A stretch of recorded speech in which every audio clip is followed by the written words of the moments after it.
นี่จะได้เลยโบอะไร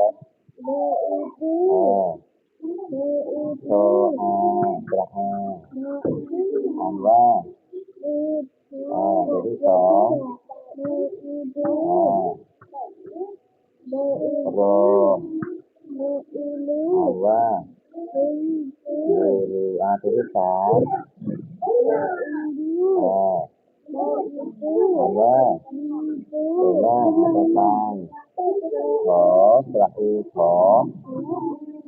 อูไม่ใช่ชาขอไข่นะเป็นเขียนผิดขออาอ่านว่าถูขาต่อไปตะอีงออ่านว่าต่อไป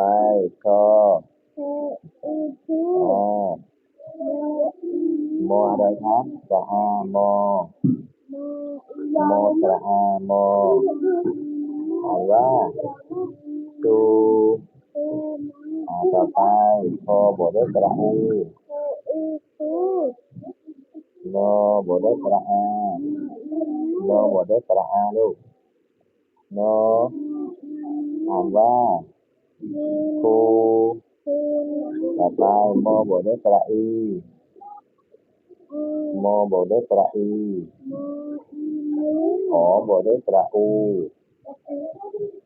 หอบทด้วยสระอูหอบทด้วยสระอู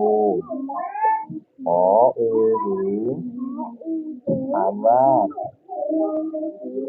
ต่อไปอ่านว่าต่อไป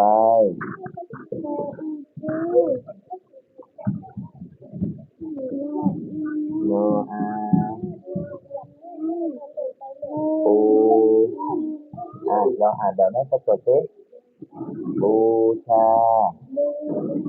ดูรูโป